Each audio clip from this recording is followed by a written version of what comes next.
Dr. Nora Callahan found it at 2:17 in the morning. She was not supposed to be awake. She was not supposed to be at her kitchen table, still in her scrubs from a 12-hour shift. Laptop open, the cursor blinking over the Kessler National Surgical Conference proceedings like a small accusation. She had opened the browser out of habit. She always checked the conference programs, always noted who was presenting what, and then she stopped. She did not scream.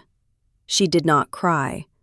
She sat very still for 11 seconds, which she would later be able to count precisely because the kitchen clock ticked once per second and she heard every one of them. Then she closed the laptop. Then she got up and made coffee, even though the coffee she had left in the pot was still warm, even though it was 2:17 in the morning and she had a 6 a.m. surgery, even though her hands had started to shake very slightly and she pressed them flat against the cold counter to make them stop. She stood there with both palms on the granite and looked at the window above the sink, which showed her nothing but her own reflection in the dark glass. She looked for a long time. Then she poured the old coffee down the drain, made a fresh pot, sat back down, and opened the laptop again. She needed to be sure. She needed to see it again, clearly, before she allowed herself to feel anything about it at all. The conference program was still there.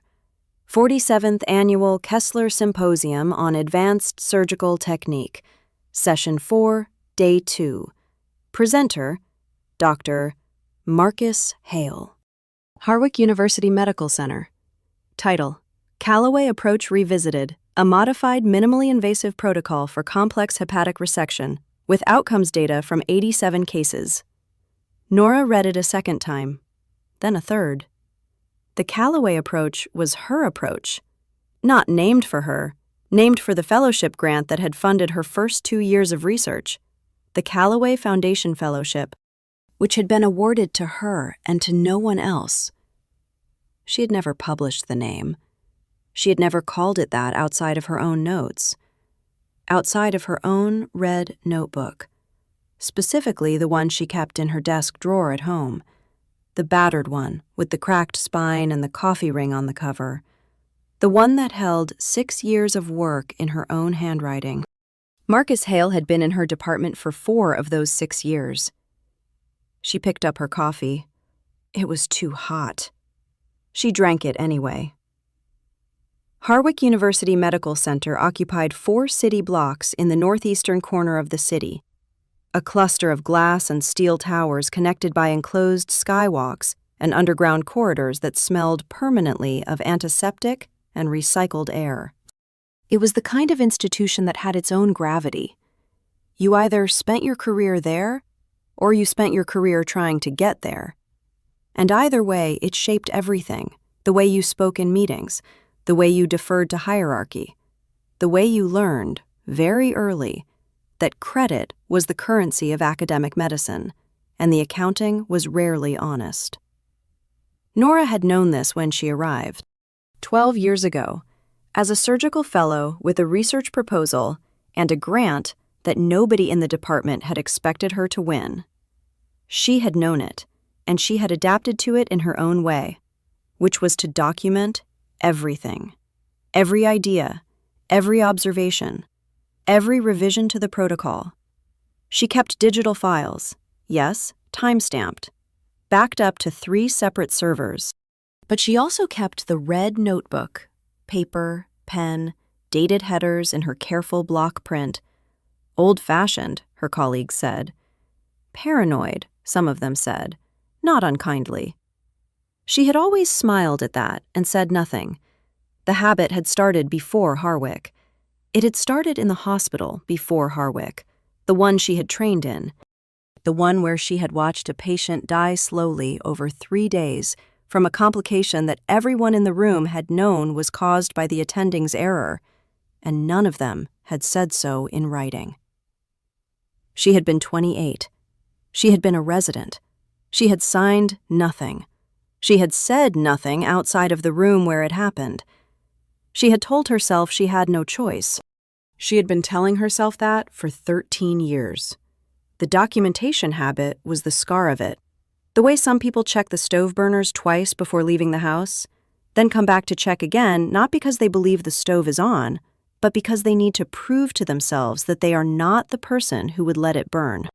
Nora kept records the way she kept them for the same reason. Proof that she had not looked away. Proof that what happened was real, and what she had observed was accurate. She had never, in 12 years at Harwick, considered that someone might use her records against her. Her research had begun with a problem she encountered in her first year as an attending.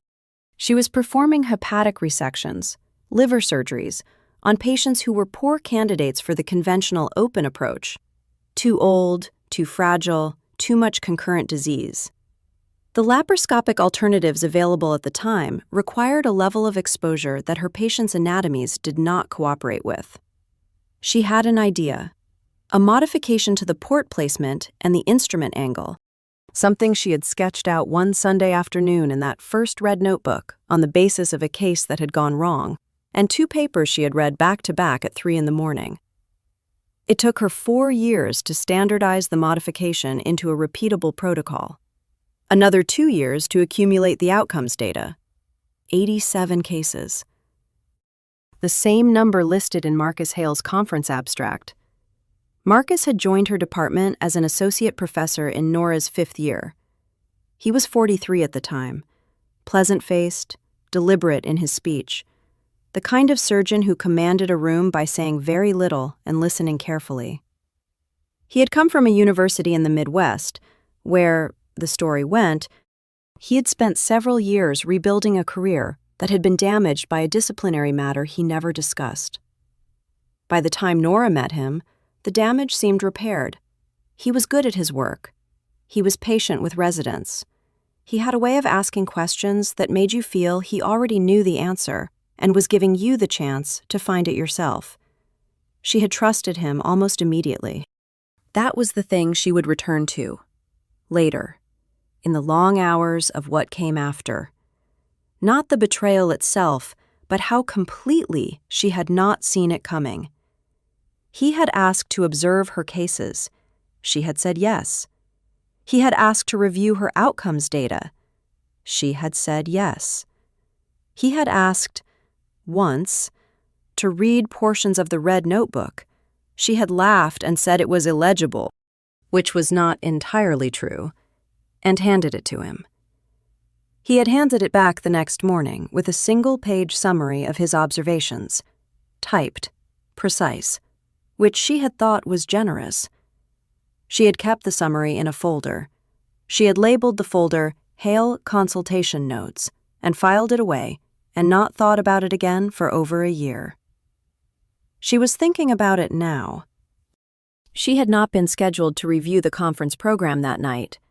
She had received it by email as part of her membership in the Surgical Society, a weekly digest of upcoming presentations and calls for abstract submissions, and she normally skimmed it and deleted it in under a minute. That night, she had clicked through to the full program for the first time in months because she was looking for a session on pancreatic ductal pressure that a colleague had mentioned, and she had found Marcus Hale's abstract instead. In the morning, she did not cancel her 6 a.m. surgery. She performed it a straightforward resection, nothing unusual, one of her residents closing under her supervision while she stood at the head of the table and thought about nothing except the vessels in front of her.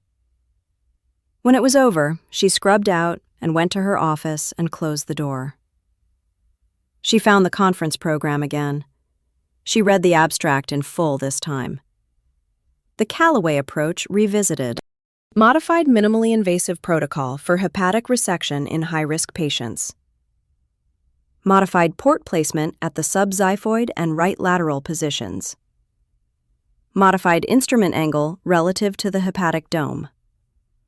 Outcomes data from 87 cases with a mean operative time and complication rate that matched, almost exactly, the numbers in her own unpublished manuscript. Almost. Not exactly. He had changed the lateral port position by 2 centimeters. He had called it a refinement. She sat with that for a moment, the 2 centimeters, the word refinement, and felt something cold and very old settle into her chest. She went to her files. She found the digital copies of her outcomes database, time-stamped, intact, untouched in the past 4 months since she had submitted the manuscript for peer review under her own name. She opened the folder labeled Hale Consultation Notes. She read his single-page summary from 3 years ago. She read it very carefully. Buried in the 3rd paragraph, in his clean, precise typing, was a description of the lateral port position he had written. Suggests this may merit further investigation as a refinement point. He had written it 3 years ago. Nora read the word refinement twice. Then she got up from her desk, walked to the window, and stood looking at the parking structure across the street for a long time. She had told no one about the submission. It was under review, anonymized, as required by the journal. And she had not discussed it with anyone in the department? Standard practice. She had not even told Soo-jin, who was her closest colleague, because Soo-jin had a gift for enthusiasm that Nora sometimes found exhausting during the uncertain months of peer review. If the manuscript was anonymized, Marcus should not have known it existed. She went back to her desk. She pulled up her email archive. She scrolled back through 8 months of correspondence with the journal's editorial office, looking for anything she might have missed. She found nothing she had not sent herself. She opened a new file. She typed a heading, Timeline. She began to type. 3 days later, she had what she needed to confirm that the abstract was not a coincidence. She had requested access to the conference's online program archive, where presenters submitted supporting slides and supplementary data.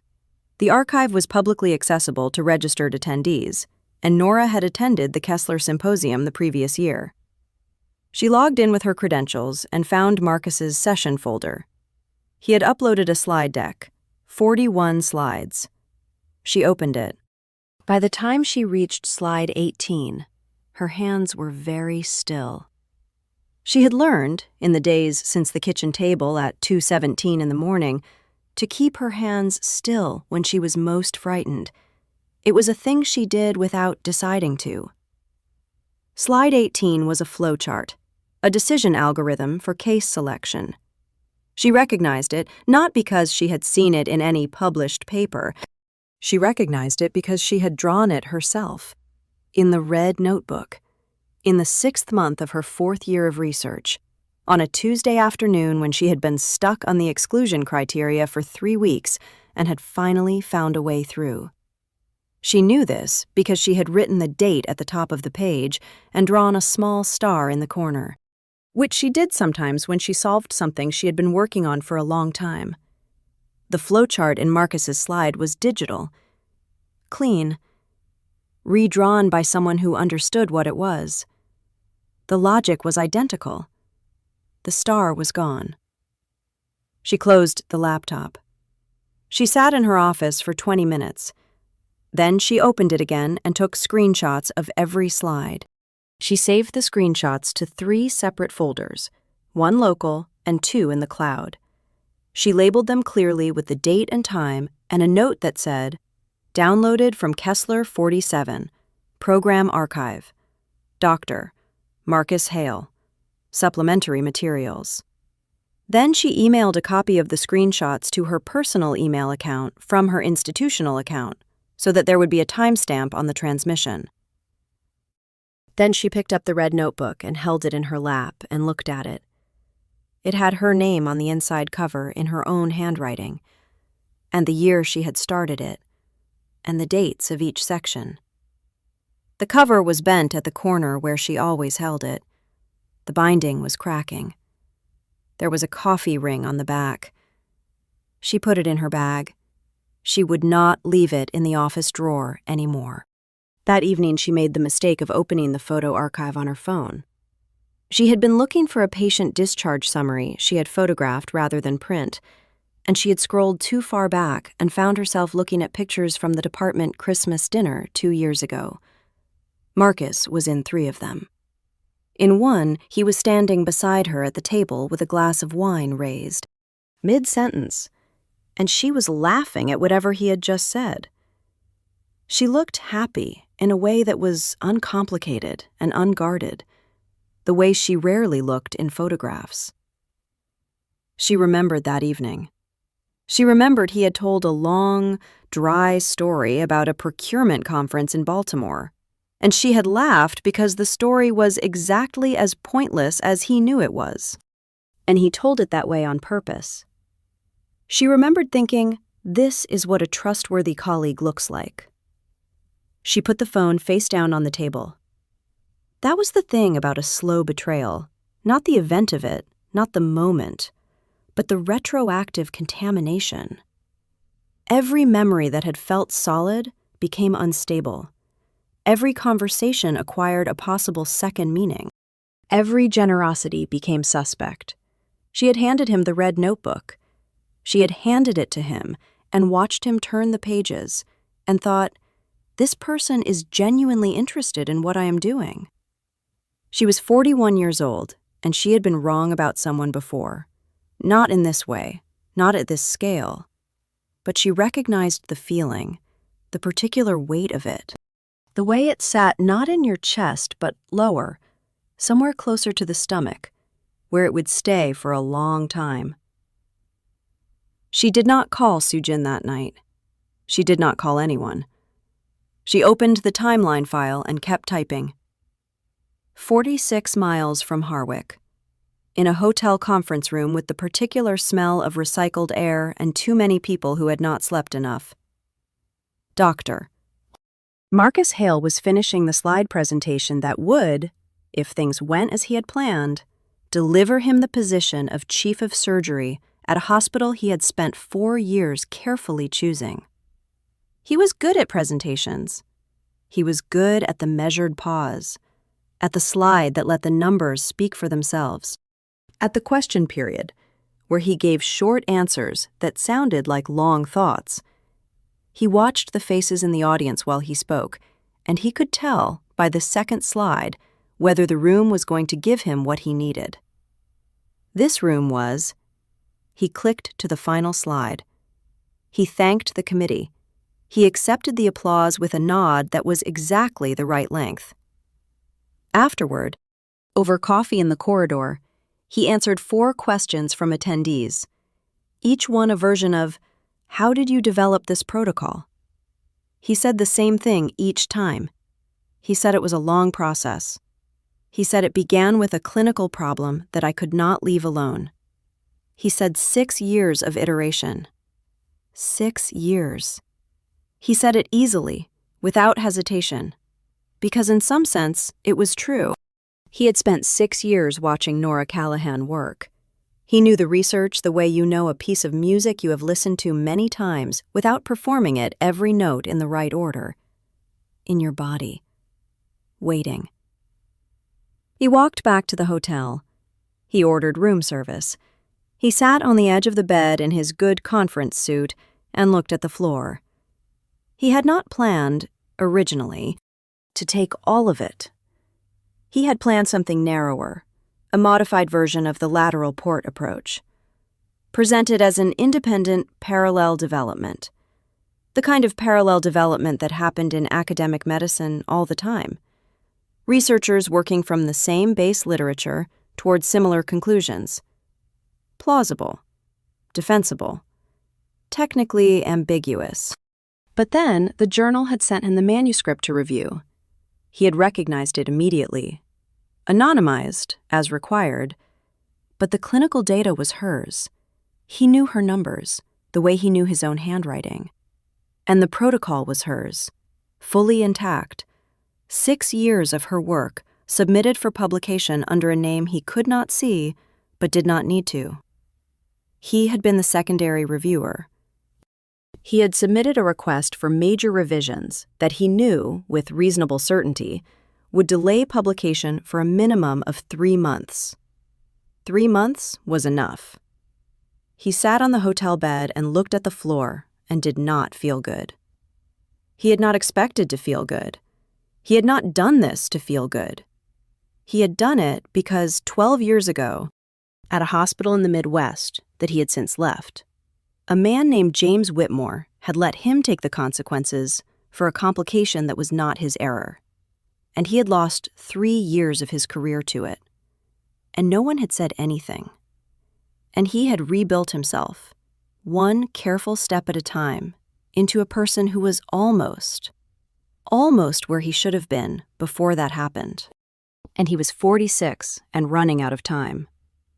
He had told himself, for a long time, that what he wanted was simply fairness, that the universe owed him something it had not delivered, that he was only collecting. Sitting on the hotel bed in his good conference suit, he could still almost believe that. The head of the Department of Surgery at Harwick University Medical Center was Dr. Patricia Osei, who had held that position for 11 years, who had been a skilled surgeon and was now primarily an administrator, and who had a direct and principled manner that Nora had always respected. She requested a meeting. Patricia's assistant gave her Thursday at 4. She brought the timeline document, the screenshots, and the red notebook.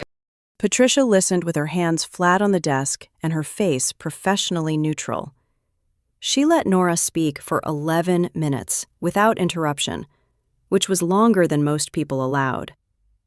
When Nora finished, Patricia looked at the screenshots. She looked at them carefully, in order, for nearly 3 minutes. Then she said, "This is a serious allegation." Nora said she understood that. Patricia said, "Marcus Hale is currently the leading candidate for the chief of surgery position at Kessler Memorial. His presentation last week was very well received." Nora said she understood that too. Patricia was quiet for a moment. Then she said, "Do you have an unpublished manuscript with a submission date that predates his abstract submission?" Nora said yes, and named the journal, and said she could provide the submission confirmation. Patricia said, "Then this goes to the Research Integrity Committee." Nora said that was what she wanted. Patricia said, "I have to tell you, Nora, that the committee process takes time. It is thorough and it is confidential, and you should not discuss this outside of this room until the process is complete." Nora said she understood. She left Patricia's office and walked down the corridor toward the elevator and felt, for the first time, something she had not expected. Relief. Thin and cautious, but real. She had done the right thing. She had put the evidence in front of the right person. The process would work. She pressed the elevator button. She waited. Behind her, down the corridor, she heard Patricia's office door open and close. She heard Patricia pick up the phone.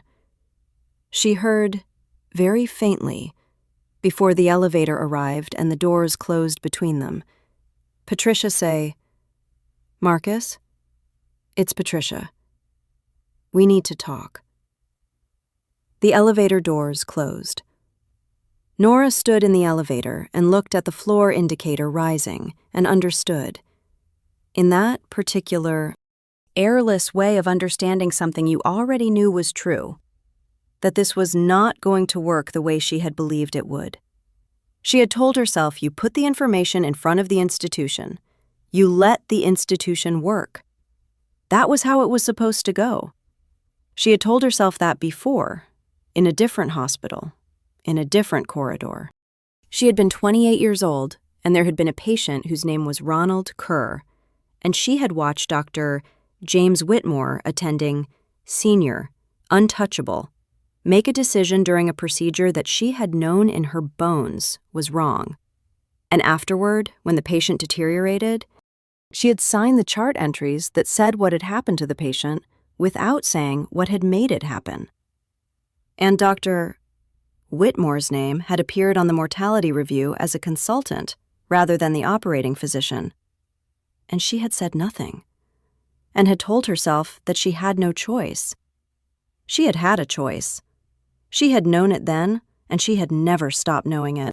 She stood in the elevator now and understood that she was not going to make the same calculation twice. Not the same one. She was going to do something different this time, even if she was not yet sure what it was. She got out at her floor and went back to her office and started making a list. She worked methodically. She had always been methodical. It was the thing that had made her a good researcher and a careful surgeon and, for the past 13 years, a person who documented everything she touched. She listed every interaction with Marcus that had involved her research. The initial conversation when he asked to observe. The case-by-case observations, which she had logged in the red notebook dates, case numbers. Marcus's specific comments. The consultation in her 3rd year, when she had let him read sections of the notebook and he had returned it the next morning with his typed summary. The informal conversations over the past 4 years, in which she had described her evolving protocol to him, to others, to the department as a whole, in 2 seminar presentations. The seminar presentations. She had given 2 talks within the department, one in her 4th year and one in her 5th, describing the protocol in detail to faculty and residents. Both had been recorded. She went to the department's internal media archive and searched for the recordings. The 4th year presentation was there. The 5th year presentation was not. The file existed. She could see it in the archive directory, but when she tried to open it, it returned an error. File not available. She submitted a request to the Media Services Department. She was told the file had been corrupted in a server migration and could not be recovered. She wrote that down. She noted the date and time she made the request and the response she received. She was a person who wrote things down. She thought about who else had been in those seminar rooms. She thought about who had heard her present the protocol in detail, who had understood what they were hearing, who might remember it clearly enough and specifically enough to say, with confidence, that they had heard it from her before Marcus Hale had presented it at the Kessler Symposium. Residents moved frequently. 3 of the residents who had been in the 4th year seminar were gone too to fellowships at other institutions, 1 to private practice in another city. She could contact them, but reaching them would take time, and they might not remember in sufficient detail. Faculty were easier. She made a list of the faculty who had been in the room. Dr. Sujin Park, Dr. Raj Venkataraman, 2 others who had since retired. She started with Sujin. Sujin Park was 8 years younger than Nora, Korean American, a pediatric surgical specialist with an office 3 doors down and a habit of leaving her lunch in the break room until it became something Nora did not want to think about. She and Nora ate together most Tuesdays. She had been in the 4th year seminar. She remembered the presentation clearly. "You wore that blue cardigan," she said, which was the kind of detail Sujin held on to, but she said she was not sure she could describe the protocol in enough technical specificity to be useful in a formal complaint. "What I remember," Sujin said carefully, "is that I thought what you were describing was genuinely original. I said so to you afterward. I said, 'Nora, this is going to be a landmark paper.'" "You did say that," Nora said. "I also remember Marcus was in the back of the room. He asked 3 questions." Sujin paused. "Which I didn't think was remarkable at the time." "What were the questions about?" "I don't remember specifically, but they were good questions. The kind of questions you ask when you already understand the material." Nora wrote that down. Then she asked about Raj Venkataraman. Sujin's expression changed in a way she did not quite control. "What?" Nora said. "Raj had lunch with Marcus last week." Sujin said, "The day after Marcus got back from Kessler. I walked past the faculty lounge and they were both in there." Raj looked up when I went by, and the conversation stopped. The conversation stopped. The way conversation stopped when someone who should not be hearing something opened the door. Nora wrote that down too. The manuscript under review, the one Nora had submitted, the one she could not discuss because the process was confidential, was at the journal in anonymized form. Nora had the confirmation email from the managing editor, with a submission number and a date. She had the identity of neither reviewer. That was the system double-blind, which meant the author did not know the reviewers, and the reviewers did not know the author. But the reviewing process was not the only point at which a manuscript could be accessed. She thought about this for 3 days. She was careful with her thinking. She did not allow herself to reach a conclusion before she had the evidence for it. She wrote hypotheses in the timeline file and labeled them clearly as hypotheses. She kept building the list. On the 3rd day, she called the journal's editorial office and spoke to the managing editor directly. She explained that she was the corresponding author on a manuscript currently under review, that she had recently become aware of a potential priority dispute regarding the content of the manuscript, and that she needed to know the dates on which the manuscript had been accessed by the assigned reviewers. The managing editor was cautious but cooperative. He said he could not name the reviewers. He said he could provide the reviewer assignment dates, which were part of the administrative record. He said the primary reviewer had accessed the manuscript 8 weeks ago. He said the secondary reviewer had been assigned 6 weeks ago and had accessed the manuscript 5 weeks ago. 5 weeks ago. Marcus had submitted his abstract to the Kessler Symposium 11 weeks ago. So Marcus had submitted the abstract before being assigned as a reviewer. That meant he had not taken the information from the manuscript during review. That meant he had it before the manuscript existed in the system, which meant he had built his abstract on what he had taken earlier, from the conversations, from the notebook, from the observations over 4 years, which was, in some ways, worse. It meant the plan had not been opportunistic. It had been patient. She sat with that. Patient. And then she thought about the revision request. She called the managing editor back and asked had the secondary reviewer submitted a request for major revisions. Yes, the managing editor said. 3 weeks ago, she asked. Was it common for a secondary reviewer to submit a revision request as extensive as the one received? There was a pause. The managing editor said it was, in his experience, unusual. He said the revision request had been notably detailed for a secondary review. He said he had flagged it internally because of its scope. Nora said thank you. She said she would be in touch. She put the phone down and looked at the red notebook on her desk and understood that Marcus had not simply taken her work. He had submitted his version first, and then, when her version came to him for review, which he could not have predicted, but which he had recognized immediately, he had used the reviewer role to delay it. He had worked both ends. She sat for a long time with that knowledge. It was one thing to steal. It was another to steal and then sit in the position of the judge. He had not slept well since the conference. This was not new. Sleep had been unreliable for him since the Midwest, but it was worse now. The specific restlessness of someone who has done something that cannot be undone and has not yet decided how to feel about it. He lay in his apartment on the 12th floor and looked at the ceiling and thought about James Whitmore. It was not the first time he had thought about Whitmore in this context. He had thought about him every time he had taken one more step in this particular direction. And each time he had used the thought to justify the step. What Whitmore had done to him was simple and clean. The man had been the primary surgeon on a case that went wrong, and Marcus had been the first assistant, and when the mortality review convened, Whitmore had framed the complication as a consequence of an error in the first assistant's technique. Marcus had been 29 years old.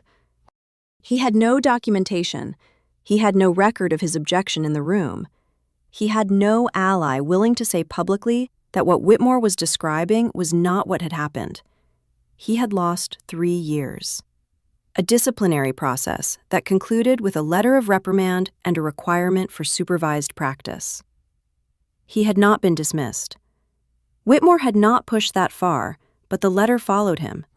It followed him to every position he applied for. It explained the gap in his trajectory. The years that should have been building toward a leadership role that instead he had spent rebuilding from a setback that had not been his. He had never found out who else had been in the room that day. There had been a resident in the corner, he remembered that much. A young woman, serious, very still. He had not known her name. He had left the institution within the year. He did not know that her name was Nora Callahan. He did not know that she had gone on to Harwick. He did not know that when he followed her, not following her, he told himself, accepting a position at an institution with strong research infrastructure. That was all. He was completing a circle he did not know existed. He turned over in his apartment and looked at the city through the window and thought, you were not the only one who lost something. He thought you spent 12 years becoming the person who could take it back. He thought it was not supposed to feel like this. The Research Integrity Committee at Harwick University Medical Center convened in confidential session. 5 weeks after Nora's meeting with Patricia Osei, she had not been told the committee had convened. She received a letter informing her that the preliminary inquiry was complete and that the committee had found insufficient evidence to proceed to a formal investigation. She read the letter standing in her kitchen at 7 a.m. before her first case of the day. She read it twice. Insufficient evidence. She had provided the manuscript submission confirmation. She had provided the conference abstract with the matching outcomes data. She had provided the screenshot archive of the slide deck. She had provided the red notebook. She had provided Soo Jin's written statement describing the seminar presentations. She had provided the dated consultation summary in Marcus's own handwriting. Insufficient. She put the letter on the counter. She made coffee, the good kind, because she had learned to do this for herself on mornings that required it, and she drank it standing at the window. And she did not allow herself to feel what she was feeling for exactly as long as it took to drink the coffee. Then she went to work. She performed 2 surgeries. She attended a department meeting in which Marcus Hale was present and sat at the far end of the table and said nothing that was relevant to anything. She spoke with a resident about a follow-up case. She signed 3 letters of recommendation for a graduating fellow. She did all of this with the same hands and the same voice and the same face that she always had in that building. And no one who looked at her would have known that she had received, 3 hours ago, a letter that had effectively told her she was lying. That was one thing she had learned to do that she was not proud of: hold herself still in rooms where she was being wronged and wait. The reframe did not come from anything Nora found. It came from something that came to find her. Her name was Elena Marsh. She was a reference librarian in the medical school library, 62 years old, originally from the coast, with reading glasses she wore on a chain and a manner of organizing information that was, in Nora's experience, the most reliable in the building. Elena managed the institutional archive, faculty publications, conference presentations, thesis documents, grant records. She had been in that job for 19 years. She appeared at Nora's office door on a Tuesday afternoon in November, 2 weeks after the committee letter, and asked if she could come in and close the door. Nora said yes. Elena sat down and placed a folder on the desk. She said, "I heard from a member of the committee that your complaint was dismissed." Nora said yes. Elena said, "I want to show you something. I found it because I was doing a routine audit of the archived conference presentations in our institutional repository. And what I found did not align with what I know about the history of this work. She opened the folder. Inside was a printout of the institutional repository entry for Marcus Hale's Kessler presentation. Archived automatically, per policy, when any Harwick faculty member presented at a major conference. The date of the repository entry was correct, but Elena had annotated the printout with a note in red pen pointing to the metadata.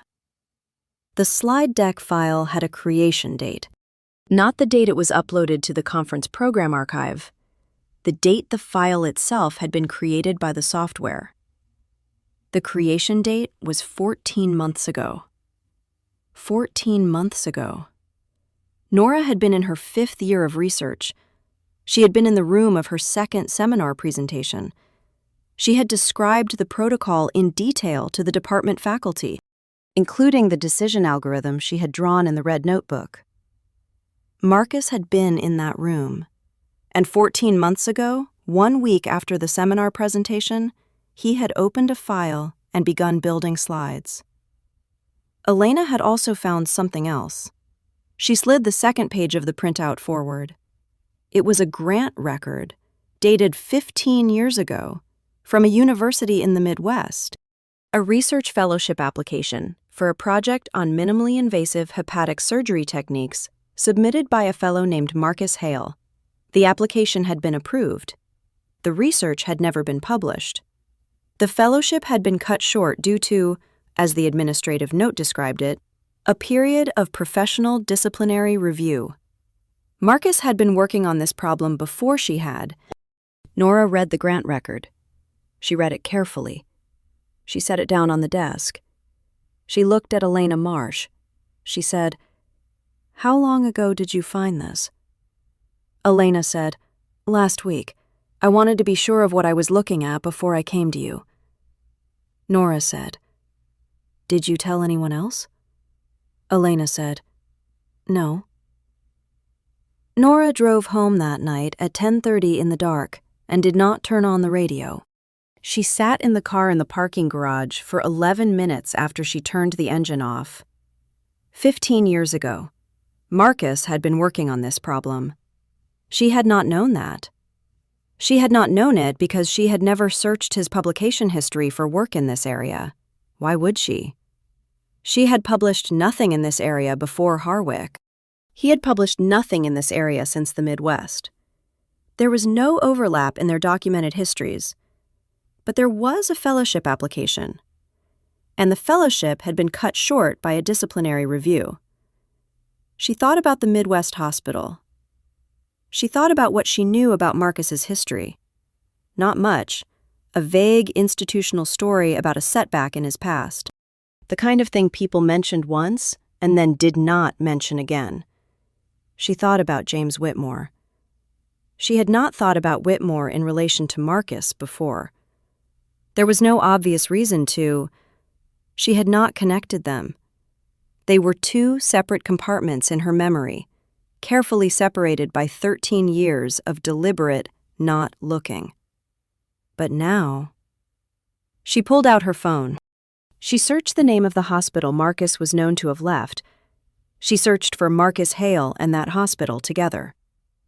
She found a faculty page from 14 years ago. She found a conference program from 15 years ago, listing him as a presenter on a topic in hepatic surgery. She searched James Whitmore, that hospital, that era, doctor, James Whitmore, department chair, surgical services, 15 years ago, current position, retired. She stared at the screen. Whitmore had been the chair when Marcus was there. And she had been a resident. And she had watched a patient die and said nothing. She sat in the dark car with her phone in her hands and felt the temperature of what she was thinking change completely. She spent the next week pulling records she had never thought to pull. The mortality review from 13 years ago was part of the institutional archive, accessible through official channels to any physician with a professional stake in the case. Nora had never accessed it. It had never occurred to her that she had a stake. She had filed it in a part of her memory labeled, "The thing I did not do, the thing I cannot change," and she had left it there. She filed the access request. She waited 4 days. The records came. She sat at her kitchen table with the red notebook open beside her and read the mortality review in full. The language was clinical, as it always was in these documents. The complication was described. The sequence of intraoperative events was described. The review committee's finding was described. Errors attributable to technique in the first assistant position. First assistant. Marcus. She read further. The committee had found, on the basis of the operative report, that the complication originated in a step performed by the first assistant. The operative report had been signed by the attending physician. The attending physician had been James Whitmore. Nora had not signed the operative report. She had been a resident, observing from the side of the room, not scrubbed in, not part of the procedure, present as a learner. She had seen Whitmore make the error. She had seen Whitmore's hands. She had not put that in any document.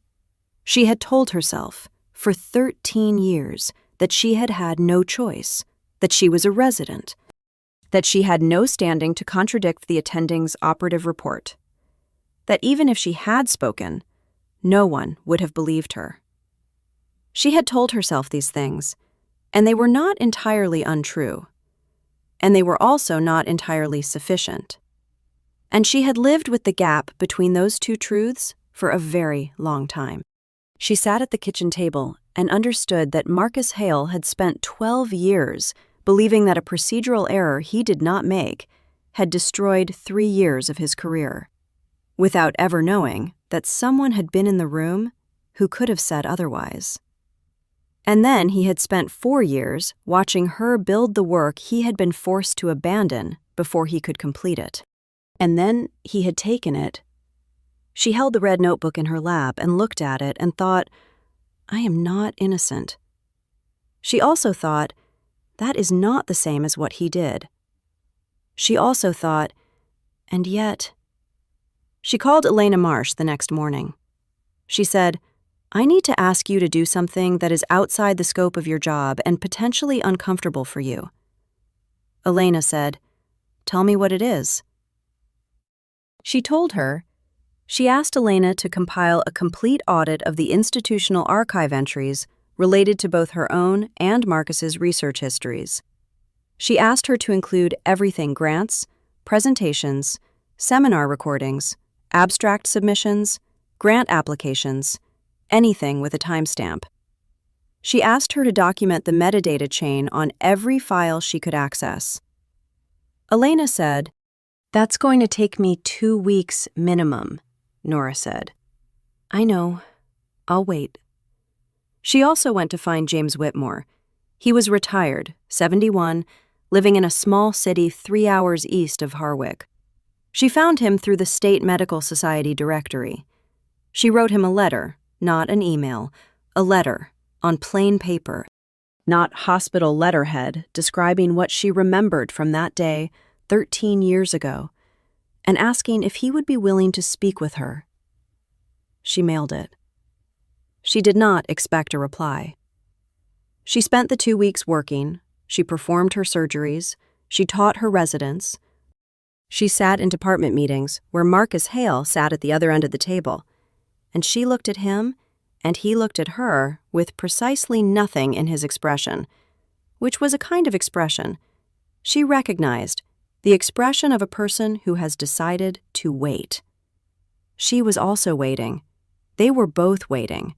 For different things. And neither of them knew yet who would have to stop waiting first. The announcement came on a Wednesday. Dr. Marcus Hale had been appointed Chief of Surgery at Kessler Memorial Hospital, effective the 1st of the year. The announcement was distributed by the hospital's Public Affairs Office and picked up by 3 industry publications within the day. It included a photograph of Marcus at the conference podium and a description of his research contributions, including the hepatic resection protocol he had presented at the Kessler Symposium. Nora read it on her phone, in the hallway outside the OR. She was between cases. She had 9 minutes. She read the announcement. She put the phone in her pocket. She went back into the OR. Sujin found her in the scrub room afterward.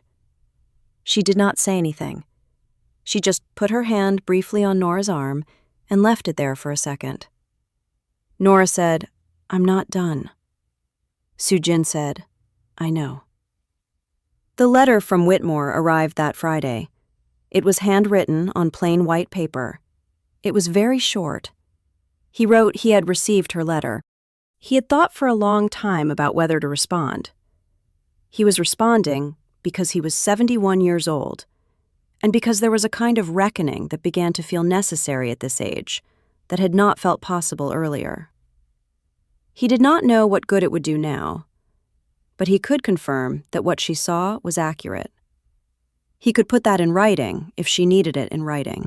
She read it twice. She folded it very carefully along the original crease. She put it in the envelope and put the envelope in the folder with the rest of the documents, and she sat for a moment and breathed. He could confirm it. He could put it in writing. She picked up the phone and called a name she had looked up 2 weeks ago, the chair of the Research Integrity Committee at Kessler Memorial Hospital, Marcus's new institution, where his appointment had not yet taken effect and could, in principle, be reconsidered. Elena's audit took 16 days, which was 2 more than she had promised and 4 fewer than Nora had feared. She delivered it in person, a thick folder with a table of contents and a timeline printed on the inside cover. She had found, in the institutional archive, a version of the 5th-year seminar recording that had been archived in a secondary backup system outside of the primary media server. It had not been accessible through the standard interface. It had not been migrated properly during the server upgrade, which was why it had appeared corrupted in the directory. But it existed. It had been sitting in a backup partition for 14 months, intact, inaccessible to anyone who did not know specifically where to look. Elena had known where to look. The recording was clear, Nora's voice, the room, the slides, the decision algorithm projected on the screen, recognizable. The date embedded in the file's metadata, 14 months before the Kessler Symposium. 1 week before the file creation date on Marcus's slide deck. Nora watched 6 minutes of the recording and then stopped it. She had seen enough. She submitted a formal complaint to the Research Integrity Office at Kessler Memorial. She submitted it with the following documentation: the manuscript submission confirmation with its time-stamped date, the screenshot archive of Marcus's conference slide deck, the metadata comparison between the slide deck's creation date and the seminar recording, the seminar recording itself with Elena Marsh's signed audit trail establishing its provenance, the grant record from Marcus's Midwest Fellowship establishing his prior work in this area, the editorial office communication regarding the unusual secondary reviewer revision request, James Whitmore's written statement. The last item was unusual, and she knew it. The Whitmore statement addressed an event from 13 years ago at a different institution and did not directly concern the research theft allegation, but it established something important. It established a motive she could point to, a history she could trace, a reason that this was not simply ambition, but something more complicated than that. She included the statement. She also, on the same day, submitted a written disclosure to the surgical department at that hospital. She described what she had witnessed in that operating room 13 years ago. She described what she had not said at the time and why. She described what she was saying now. She signed it. The investigation took 6 weeks. During those 6 weeks, Marcus Hale began his position as chief of surgery at Kessler Memorial. He performed 2 surgeries. He attended 2 department meetings.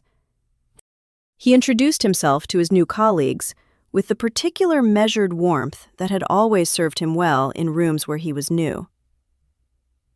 On the 41st day after Nora submitted her complaint, he received notice that the research integrity investigation had found substantial cause to proceed to a formal inquiry, that his start date as chief of surgery was being postponed pending the outcome, and that the journal reviewing Nora's manuscript had been notified and had subsequently removed him as a secondary reviewer.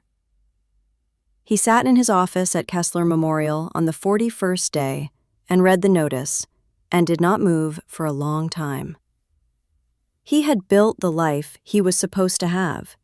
He had done it by taking something that was not entirely his, from someone who had been in a room where something was taken from him, and he had not known that, and he had not asked, and he was not sure whether knowing would have changed anything, and he was not sure whether not knowing excused anything.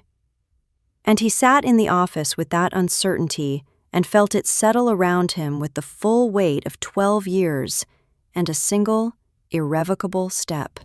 He thought about Nora Callahan in the room. He thought about the resident he had barely registered, the serious young woman standing very still in the corner. He thought about what she had seen. He thought she stayed silent for 13 years.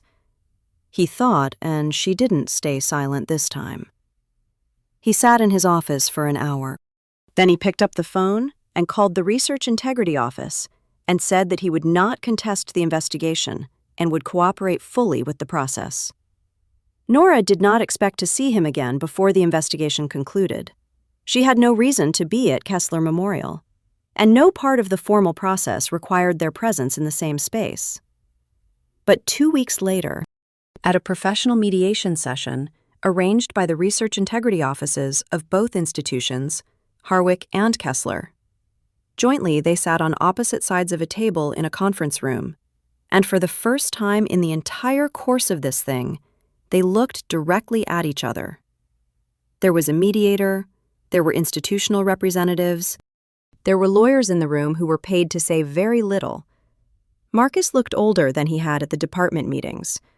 Not dramatically older, but in the fluorescent light of the conference room, she could see the particular tiredness of someone who had stopped performing something they had been performing for a long time.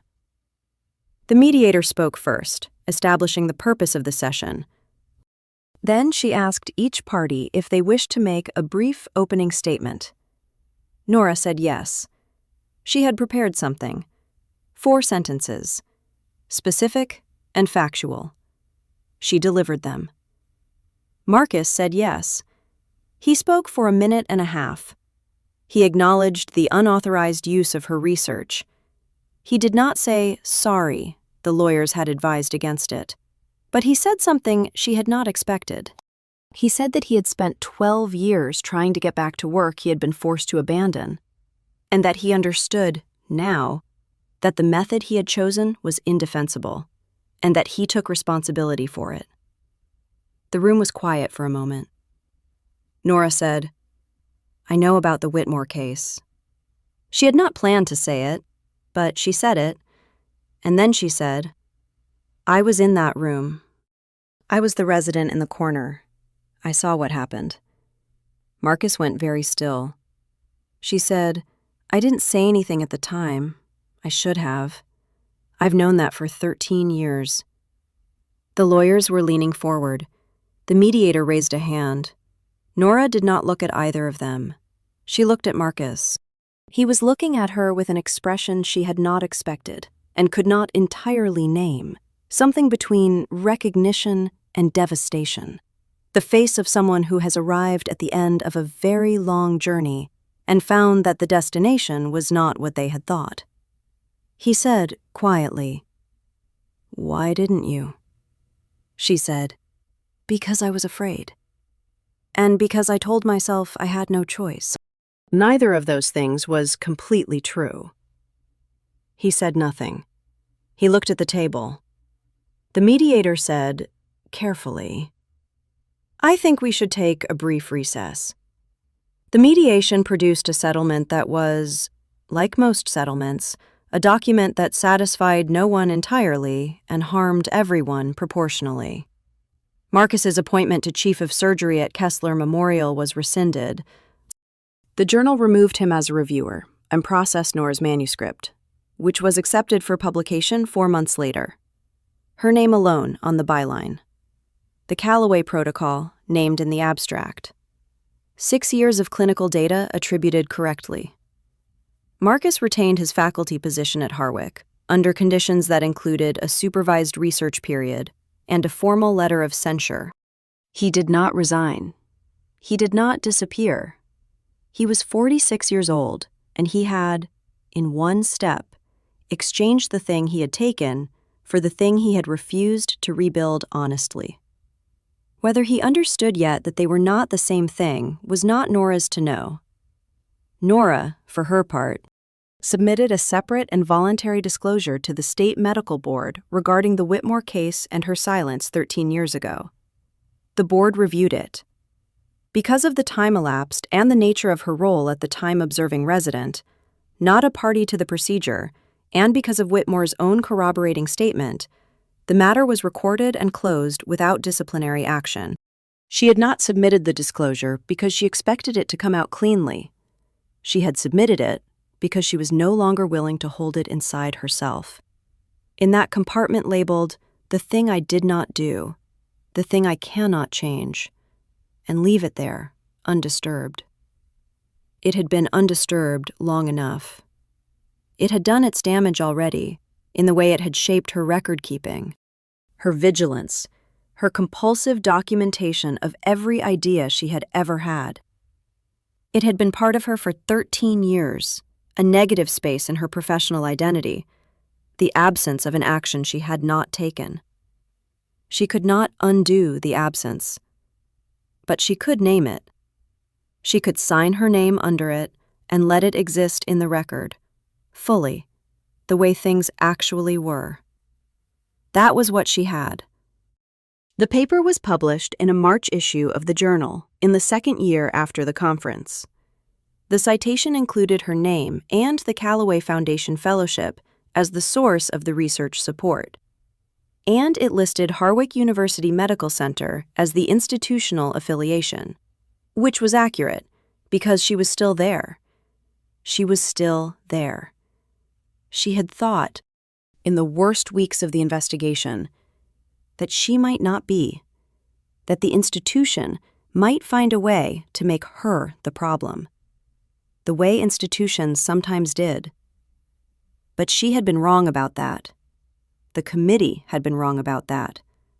The evidence had been the evidence, and the truth had been, as it sometimes was if you gave it enough time and documentation, and one retired librarian with 19 years of knowing where the backup servers kept their ghosts. Sufficient. She was still there, and she was teaching 3 residents, and she had a 4th-year fellow who reminded her of no one except herself at that age.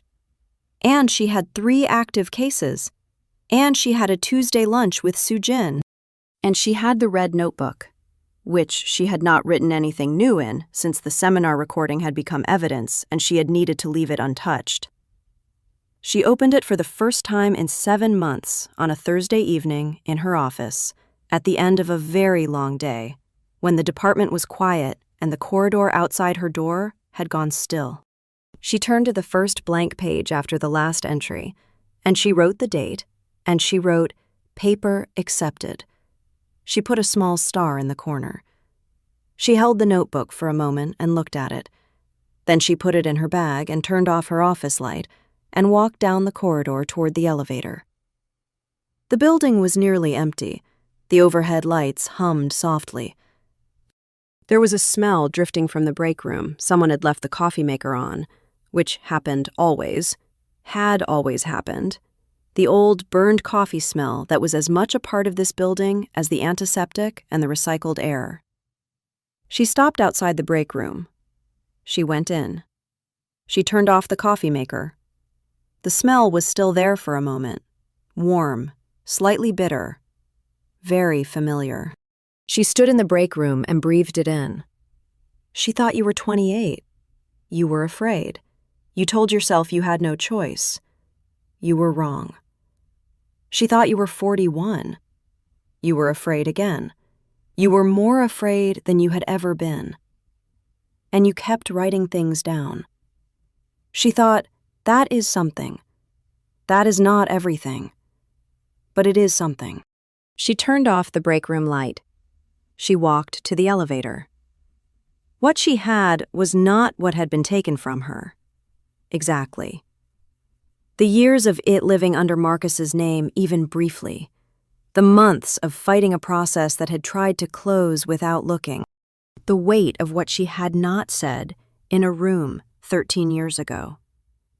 None of that was returned to her by a journal publication or a settlement document or a closed case at the state medical board. That was not how any of it worked. But she was still here.